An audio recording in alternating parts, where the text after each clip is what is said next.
Hello guys, तो हमारे पीछे आप लोग देख सकते हैं आध्यात्मिक प्रदर्शनी का बोर्ड लगा हुआ है और इसके अंदर क्या सब है चलेंगे अभी हम लोग जानेंगे अच्छे से इसके अंदर। ये है भगत जी जो है एंट्री पे खड़े हैं।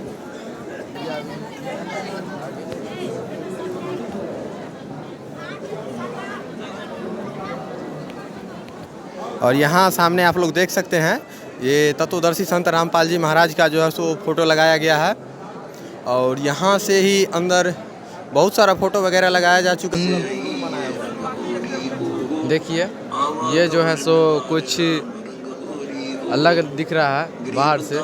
हम लोग का लाइट पे है सो कैमरा भी ब्लर मारने लगता है, इसलिए आपको कुछ पूरा दिखा नहीं सकते हैं, लेकिन जो चीज़ भी दिख रहा है ठीक से देखिए। यहाँ पे लोग फोटो भी खींचते हैं।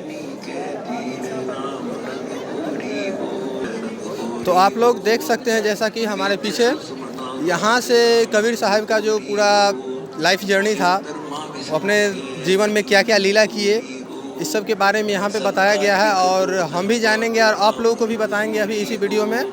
तो हमारे साथ बने रहिए वीडियो में और अभी चलते हैं आगे। यहाँ पे जो फोटो है उसमें बताया गया है कि कबीर साहब कैसे सशरीर मगहर में प्रकट हुए। नमस्कार। तो हम अभी यहाँ पे फ़ोटो देखे हैं जिसमें बताया गया है कि कबीर साहब सशरीर आए थे यहाँ पे, तो इसके बारे में जो आप हमारे दर्शकों लोगों को कुछ बताइए कि वो कैसे लीला हुआ।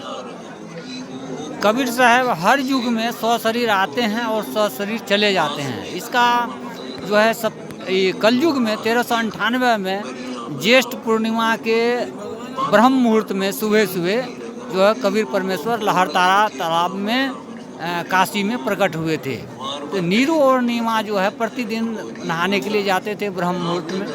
उस समय उसने बच्चे को देखा और घर लेके आए। घर ला कर के पालन पोषण करने लगे। बच्चा जब 5 साल का हुए तो परमात्मा को ज्ञान की तो कोई कमी है नहीं, न ही कोई पुस्तक पढ़ने की आवश्यकता है। बड़े बड़े विद्वानों के छक्के छुड़ाने लगे। परमात्मा इस तरह से जो है नीरू और नीमा को भी अपना भक्ति मार्ग बता करके मुक्ति मार्ग में लगा करके मुक्त कर दिए।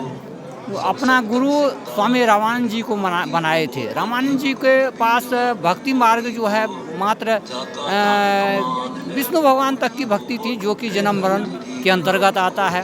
तो परमात्मा कबीर साहब ने उनको भी अपना ज्ञान बता करके सतलोक दिखा करके भक्ति मार्ग में आरूढ़ करके मुक्त कर दिए। परमात्मा हर युग में आते हैं। कलयुग में सतयुग में सतसुकृत नाम से आते हैं और त्रेता में मुनि ऋषि के नाम से आते हैं और द्वापर में करुणामय के नाम से आते हैं और कलयुग में कबीर नाम से आते हैं। और जब सतयुग में आए थे तो इनका ज्ञान कोई नहीं माना था। परमात्मा कबीर साहब का ज्ञान किसी ने नहीं माना था। एक मनु ऋषि थे जिसने बहुत विरोध किया था और इनका नाम उल्टा ज्ञान देने वाला वामदेव ऋषि रख दिया था। जब त्रेता में आए थे मुनि ऋषि के रूप में, तो मुनि ऋषि ने ही जो भगवान राम ने लंका पर विजय प्राप्त करने के लिए समुद्र पर पुल बना रहे थे, तो पत्थर नहीं तैर रहा था, तो नल और नील उस समय प्रार्थना किए थे और भगवान राम और ये समुद्र देव ने भी प्रार्थना किए थे और उनकी प्रार्थना पर जो है मुनि ऋषि प्रकट हो करके एक पहाड़ के चारों तरफ लकीर खींच दिए थे और पहाड़ के पत्थर को हल्का करके जो है समुद्र बनवाने के लिए जो है एक कृपा प्रदान की थी भगवान राम के ऊपर। और आगे द्वापर युग में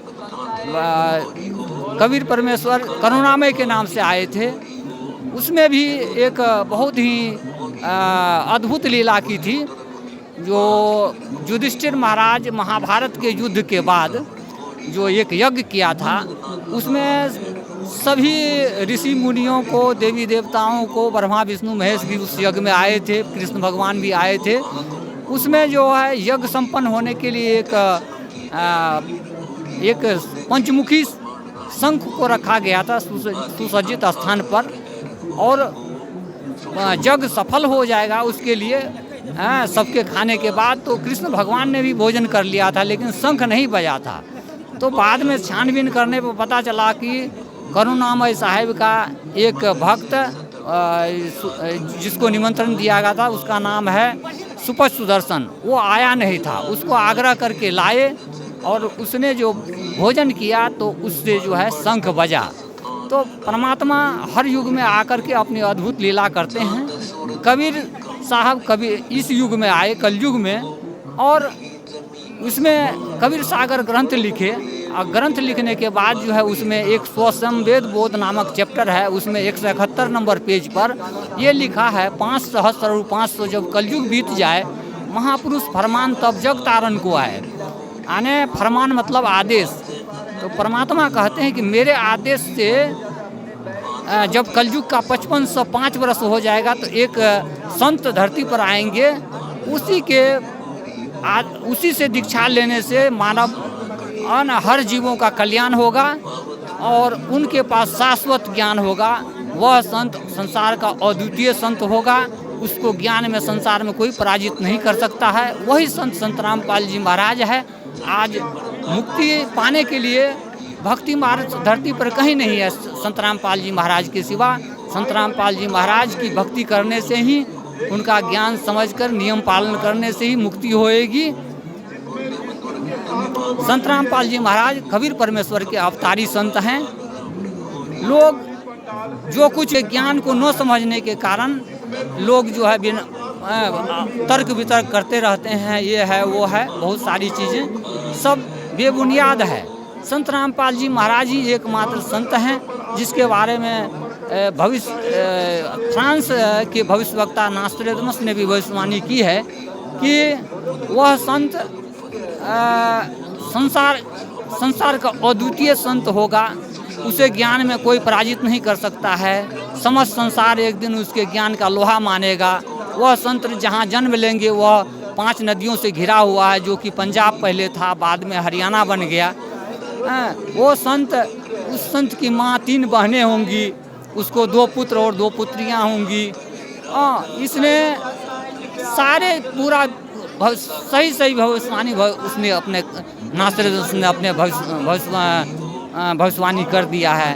इस तरह से संत रामपाल जी महाराज को हमें अभी भी पहचानने में लोग देरी कर रहे हैं। ऐसा नहीं करना चाहिए। लोगों को जिस तरह से शिक्षा का और मीडिया का प्रचार प्रसार बढ़ गया है, लोगों को समझने में देरी नहीं होना चाहिए। सत साहिब।